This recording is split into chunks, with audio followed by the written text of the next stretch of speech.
Hey guys, Dan the Wolfman here. I just made videos on how many rounds I think you should carry for CCW. It was a long video, but I think you should watch it, and reasons and legalities and what cops carry on average. I think these are things that everyone that carries should know and things that they should think about, because there's a lot of BS online, and people for some reason think they're going to hit 100% of what they shoot at, even though they only practice a few times a year. It's baffling. At static forward-facing objects on a static line.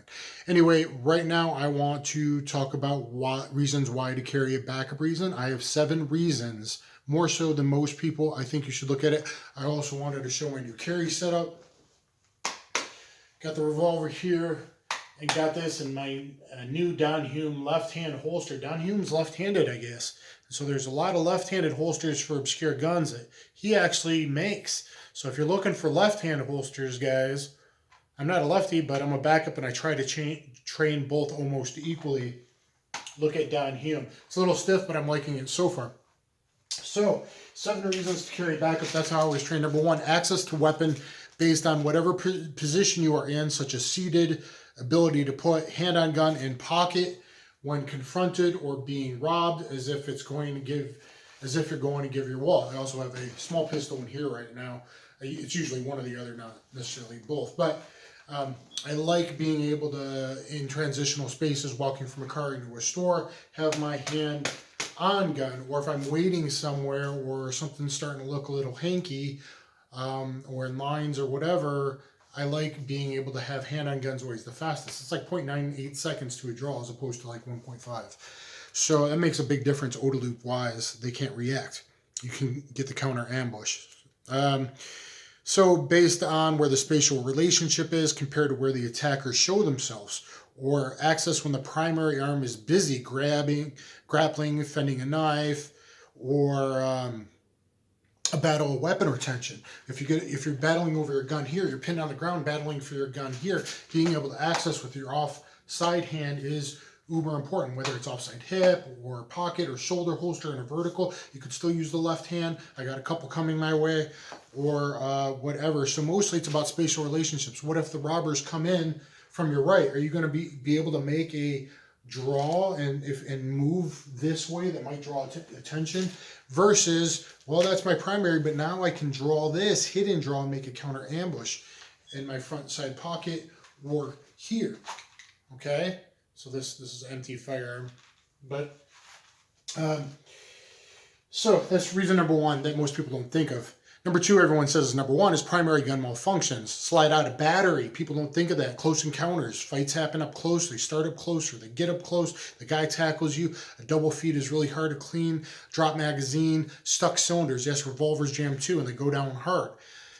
Reason number 3, your primary arm gets shot or slashed or stabbed or damaged.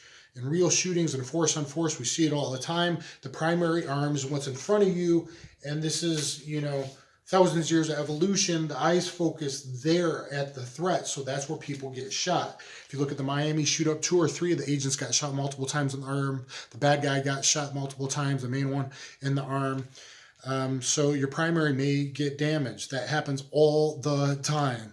Number 4, New York reload is the fastest reload. Jim Cirillo, other cop gunfighters in New York, Chicago, Detroit, cowboys and criminals, they all know this. Back to pirates and cavalry, the fastest reload is a New York reload.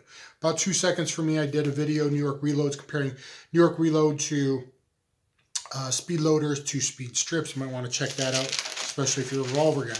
Number 5, it's a convenient habit to ensure you always have at least some extra rounds on you. Like sometimes I'm leaving the range, I only got 1 mag loaded up with hollow points.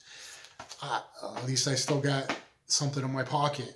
It's a convenient habit, or you just run out of the house really fast. I don't have young kids that are here, so I can just grab my pants and there's already a lightweight gun in the backup, and I put primary there, or if it's not there already, and I'm out the door. It ensures you have enough ammo on you in the rare circumstances that you need more than what's in the gun. Number 6 is the ability to arm someone else in extreme situations. Active shooter, like happened yesterday. So one of my friends texted, oh my God, there's an active shooter and none of us have guns, because I think he works on the movie set and you're not really supposed to. But you know what? I think our Constitution should be protecting us. a road rager chasing you, your car broke down, you're lost, you're entering a dangerous area, you have to get gas at night when you usually shouldn't, or hit the fan situation, the power outage goes down. I've been in that.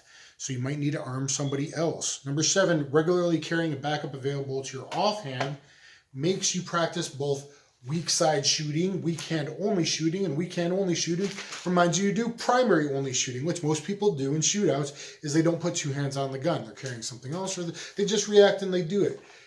This makes sure that you practice those skills that are actually applicable in real situations. So it forces you to practice one hand only.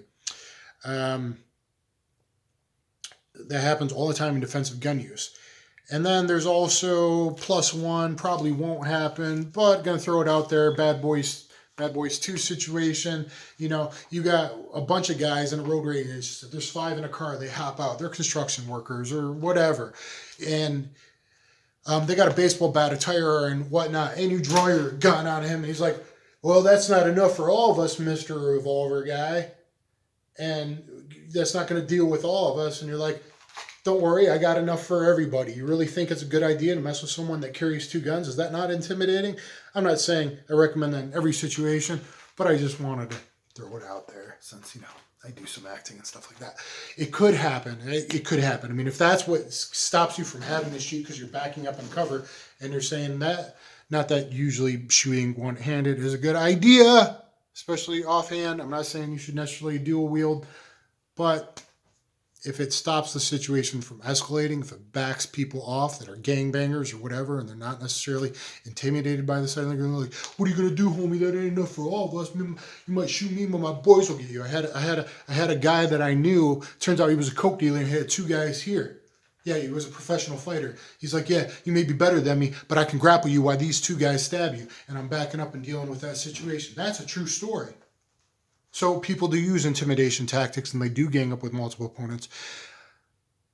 So, guys, there's a lot of reasons, but mostly access, and that's what people overlook. So, yeah, my Glock 19 is reliable, or my HK is reliable, and I check my magazines and whatever. Any mechanical device can malfunction, but more so than that. What if I can't access here because I'm seated? Or if you drive all the time, a shoulder holster might help. Whatever. Access. You get shot. Access. So hope you guys enjoyed this. Please thumbs up, please share, please subscribe, and check out the other videos on how much ammo you should carry and on gun pairing. Thank you very much.